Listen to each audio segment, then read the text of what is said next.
नमस्कार, कैसे हैं आप सभी। आप सभी का स्वागत है आपके अपने चैनल कविता कौशिक रियल वॉइस में।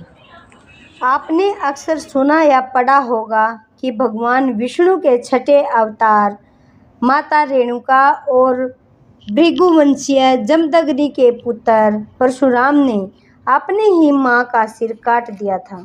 लेकिन हम में से कितने ही लोगों को इसके पीछे के कारण का पता है? शायद बहुत कम लोगों को ही ये रहस्य मालूम होगा। आइए जानते हैं कि क्यों काटा भगवान परशुराम ने अपनी ही माता का सिर। पुराणों के अनुसार भगवान परशुराम को श्रीहरि विष्णु का अवतार माना गया है। भगवान विष्णु का यह सबसे क्रूर अवतार था।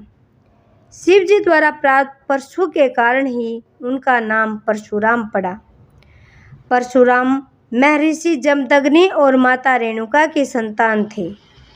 परशुराम उनके सबसे छोटे लाडले पुत्र थे। पांचों भाइयों में परशुराम ही सबसे तेजस्वी और न्यायपूर्ण योद्धा थे। धरती पर उनके जैसा योद्धा कोई नहीं था, न कभी होगा। परशुराम अपने माता पिता के सबसे लाडले और आज्ञाकारी पुत्र होते हुए भी उन्होंने अपनी माता का सिर काट दिया था। आखिर उन्हें न ऐसा कठोर कदम क्यों उठाना पड़ा? ऐसा क्या कारण था जो उनकी माता के जीवन से भी बढ़कर था? आगे हम इसके बारे में ही बात करेंगे। परशुराम के पिता जमदग्नि बड़े ज्ञानी और तपस्वी थे। उन्हें सभी प्रकार की सिद्धियों का ज्ञान था। परशुराम अपने पिता की आज्ञाकारी पुत्र थे और पिताजी की हर आज्ञा को पत्थर की लकीर मानकर हर हाल में पूरा करते थे। एक बार की बात है, ऋषि जमदग्नि के स्नान के लिए पत्नी रेणुका नदी में पानी लेने के लिए गई थी। वहीं कुछ दूरी पर राजा चित्र भी स्नान कर रहे थे। राजा चित्ररथ को देख वह काफी समय तक वह उन्हें ही स्नान करते देखती रही।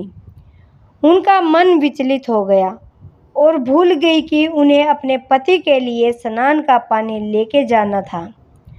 काफी समय हो गया। महर्षि जमदग्नि पत्नी रेणुका की प्रतीक्षा में बैठे उनका इंतजार करते रहे।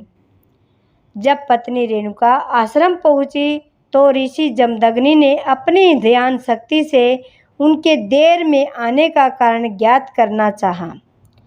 इससे उन्हें सब ज्ञात हो गया। उसी समय उनके चारों पुत्र रघुवंशी, सुरु, वस्तु और विश्वासो भी आश्रम आ गए थे।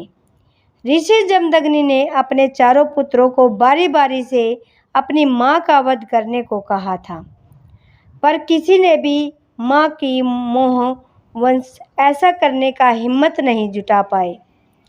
किसी ने भी पिता की आज्ञा को नहीं माना और सभी पीछे हट गए, क्योंकि हिंदू धर्म ग्रंथों के अनुसार किसी भी स्त्री की हत्या को बहुत बड़ा पाप माना गया है। यही अपनी ही मां का वध करने की बात थी, लेकिन पिता आज्ञा का विरोध करना भी बड़ा ही अपराध होता है। चारों पुत्र समझ नहीं पा रहे थे कि क्या करना उचित होगा, क्या नहीं। जब ऋषि के चारों पुत्रों ने उनकी आज्ञा को नहीं माना तो अपने चारों पुत्रों को चेतना, बुद्धि और विचार नष्ट होने का श्राप दे दिया। वहीं थोड़ी देर में परशुराम भी आश्रम आ गए।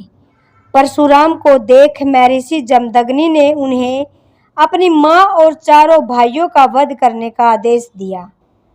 अपने पिता की आज्ञा पाकर उन्होंने अपनी माता और अपने चारों भाइयों का वध कर डाला। यह देख ऋषि जमदग्नि काफी प्रसन्न हुए और परशुराम से वर मांगने के लिए कहा। परशुराम जानते थे कि उनके पिता बहुत बड़े ज्ञानी हैं और सभी प्रकार की सिद्धियां प्राप्त हैं।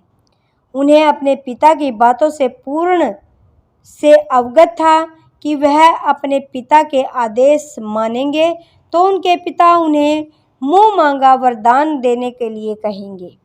इसलिए उनके पिताजी जब उनसे वरदान मांगने को कहते तो परशुराम ने अपनी मां का और चारों भाइयों को पुनर्जीवित करने का वरदान मांगते हैं।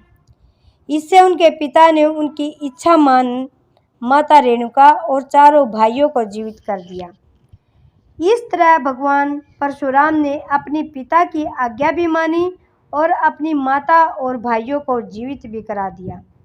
परंतु माता तो पुण्य जीवित हो गई, पर उन पर अपनी मां हत्या का पाप चढ़ गया। इस पाप से मुक्ति पाने के लिए भगवान परशुराम एक पर्वत पर शिव आराधना करने के लिए चले गए। कई वर्षों की कठोर तपस्या से प्रसन्न शिवजी उनके सामने आ गए और उन्हें मृत्यु कुंडली के जल में स्नान कराने का आदेश दिया। तभी वह अपनी माता के पाप से मुक्त हो पाए।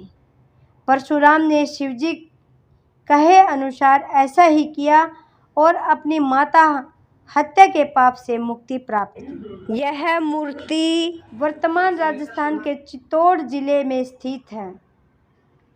इस स्थान को मेवाड़ का तीर्थ स्थल भी कहा जाता है। इस स्थान से कुछ दूरी पर एक पहाड़ी पर भगवान शिव जी का मंदिर, जिसे परशुराम जी ने खुद अपने परसों से काटकर बनाया था। आज की इस कथा में बस इतना ही। कल फिर लेकर आएंगे एक ऐसी ही भक्तिमय कहानी वीडियो। तब तक के लिए नमस्कार और आप अपना ख्याल रखना, ध्यान रखना, मस्त रहना। ओम नमः शिवाय।